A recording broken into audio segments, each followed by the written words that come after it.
How do I control the canter? How do I keep the canter slow and not feel that I'm about to fall off? So really cool question. So let's think about the canter. The canter is a 3-beat movement, and how should you be sitting? So let me just walk, because she doesn't want to really stand.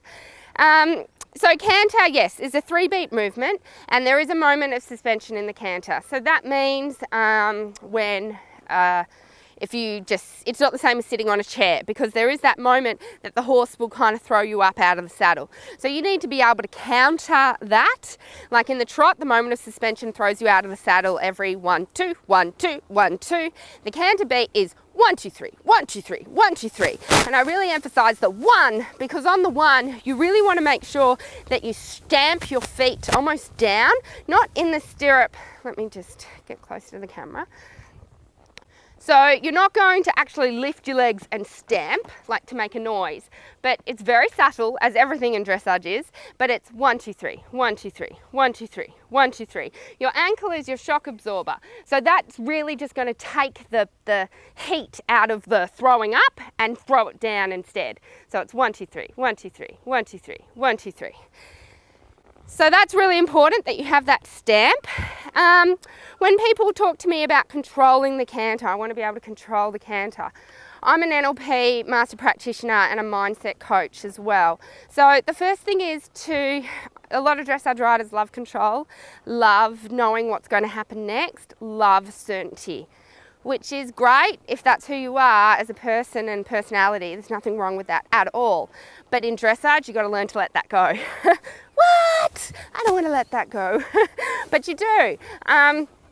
So I will do more videos, I think, on the mindset side of things, because I think that's where a lot of riders need to work on. But to control the canter, it's those gorgeous half halts, you know. You've got to be able to half halt soften. So a half halt is taking on the rein and giving for that millisecond. If you just pull on your horse's mouth to try and control it and just hold it back, the horse is naturally going to be inclined to fight you, and naturally is going to start shaking his head and cantering on the spot and wanting to go further, because you've put all this pressure and this tightness on him.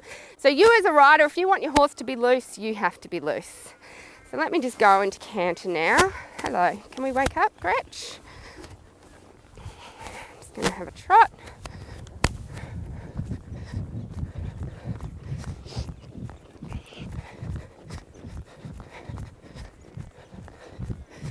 Just change the rein.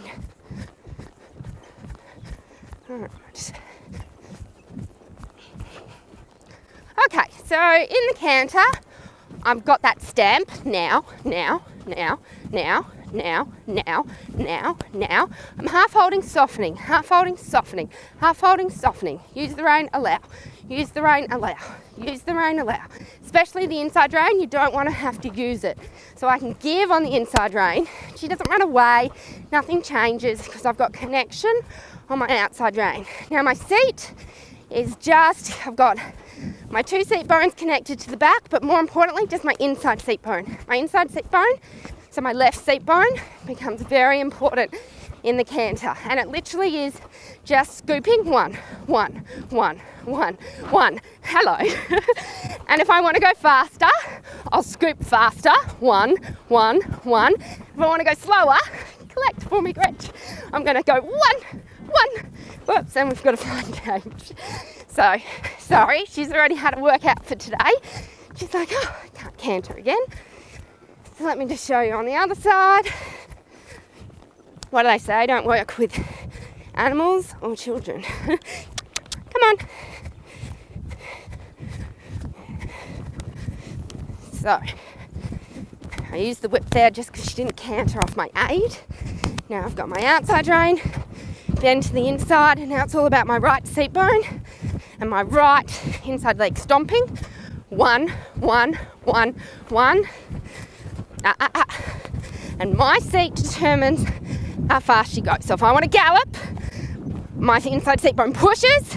If I want to collect, my inside seat bone collects.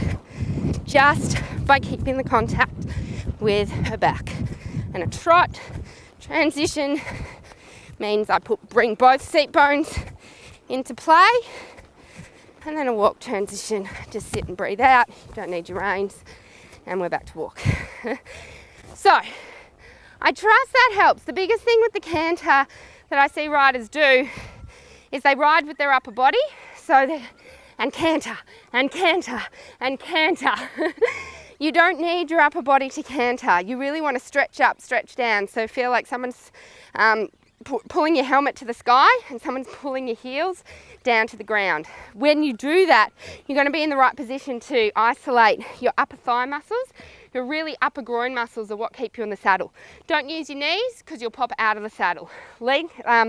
Relax your knees, sit deeper, sit down and activate this inner thigh, and that's what's going to keep you in the saddle. Plus your abs, which my abs are a bit broken at the moment, but your abs keep everything tight and are like your seat belt that keep you down in the saddle. So trust that helps. Let me know what you need, and you guys have a great week, and I'll speak to you soon.